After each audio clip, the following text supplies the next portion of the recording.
வாழ்க வையகம், வாழ்க வையகம், வாழ்க வளமுடன். வாழ்க வையகம், வாழ்க வையகம், வாழ்க வளமுடன். குரு வாழ்க, குருவே துணை. இந்த பதிவில் சுவாமிஜி அவர்கள் 2 கேள்விகளுக்கு பதிலளித்துள்ளார்கள். முதல் கேள்வி பரிணாம வளர்ச்சி பற்றியும், இறைவனோடு இணைவதற்கு பல ஆண்டுகள் அல்லது பல பிறவிகள் கூட எடுத்துக்கொள்ள நேரிடும் என்றும் பதிலளித்துள்ளார்கள். மற்றொரு வினாவிற்கு உணர்ச்சி இல்லாத, துன்பம் இல்லாத ஒரே ஜீவன் எது என்பது பற்றியும் அதற்கான காரணத்தையும் விளக்குகிறார்கள். அருள் தந்தையின் குரலிலேயே விளக்கம் பெறுவோம். நன்றி.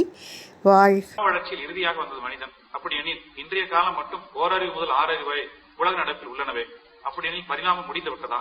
அல்ல எனில் இன்றைய காலம் வரை உள்ள மற்ற ஜீவராசிகள் எப்பொழுது மனிதனாக மாறும் என்பதை விளக்கமா இருக்கு. அது எத்தனை கோடி வருஷம் தேவையோ அந்த பரிணாமத்துக்கு அதை நாம் கணக்கிட முடியாத.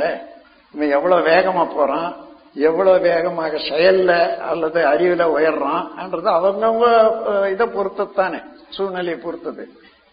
சீக்கிரமாக ஒரே நாள்ல கூட ஞானத்தை அடைந்து முழுமையாக இறைநிலையோட இணைந்து விடலாம். அது இன்னும் பல ஆண்டுகளும் பல பிறவிகளும் எடுத்து கூட இணையலாம். அடுத்த கேள்வி, உயிர் கொள்ளாமை, விலங்கினம், தாவரம், இது எது தவறு எது சரி, வேறுபாடு உண்டா என்று விளக்கமாக கேட்டுக்கொள்ளும். இது எங்கேயும் நல்ல விளக்கம் தான் கொடுத்திருக்கேன். அதாவது தாவரம் என்றது இருக்குது, உலகத்திலேயே உயிர்ல அந்த ஓரறிவு உயிர் ஒண்ணுதான். துன்பம் என்றது இல்லாத ஒரு பொருள். காரணம், இன்ப துன்ப உணர்ச்சியை பற்றி ஆராய்ந்தீங்கன்னா ஜீவகாந்த சக்தி ஓட்டத்துல எந்த இடத்துல தடையோ, திசை மாற்றமோ, குழப்பமோ, பிணக்கோ ஏற்படுதோ அதுதான் அங்கதான் துன்பம் என்றது உணரப்படுகிறது. சரியாக ஓடிக்கொண்டிருந்தா இல்லை. ஆனா எல்லா ஜீவன்களுக்கும் அப்படி ஓடிக்கொண்டே இருக்குது ஜீவகாந்த சக்தி.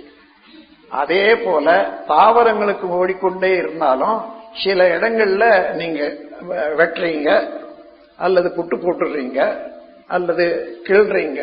அந்த உணர்வு துன்பம் வரணுமே இல்லையா? வரல. காரணம், இந்த செடிக்கு வேறு கீழே இருக்குது பாருங்க, அது எர்த்தாய் போகுது. அப்போ எர்த் ஒண்ணு, பாசிட்டிவ் நெகட்டிவ் 2 சேர்ந்தாதான் உங்களுக்கு மின்சாரம் சரியா வேலை செய்யும். இல்லைன்னா அர்த்தாய் போச்சு, அங்க முடிஞ்சு போச்சு. அதனால ஒரே ஒரு ஜீவன் உணர்ச்சி இல்லாத, துன்பம் இல்லாத இருக்கக்கூடியது தாவரங்கள் தான். அதனால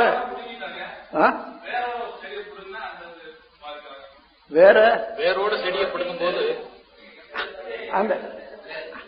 அங்க அந்த ஜீவகாந்த சக்தி ஓட்டமே இல்லையே, அதனால உணர்ச்சியே இல்லை.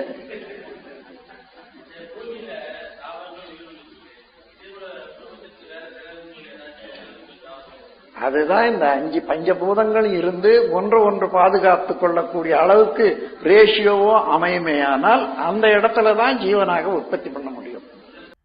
வாழ்க வளமுடன். ஸ்கை வேதாத்திரியம் அமுதம் சேனலுக்கு இதுவரைக்கும் சப்ஸ்கிரைப் பண்ணின அனைத்து அன்பர்களுக்கும் மிக்க நன்றி. வாழ்க வளமுடன். அனைவரும் வேதாத்திரிய தத்துவங்களை உலகறிய செய்வோம். இந்த சேனலை உங்கள் நண்பர்கள் அனைவருக்கும் ஷேர் செய்து பயன்பெறுங்கள். நன்றி. வாழ்க வளமுடன்.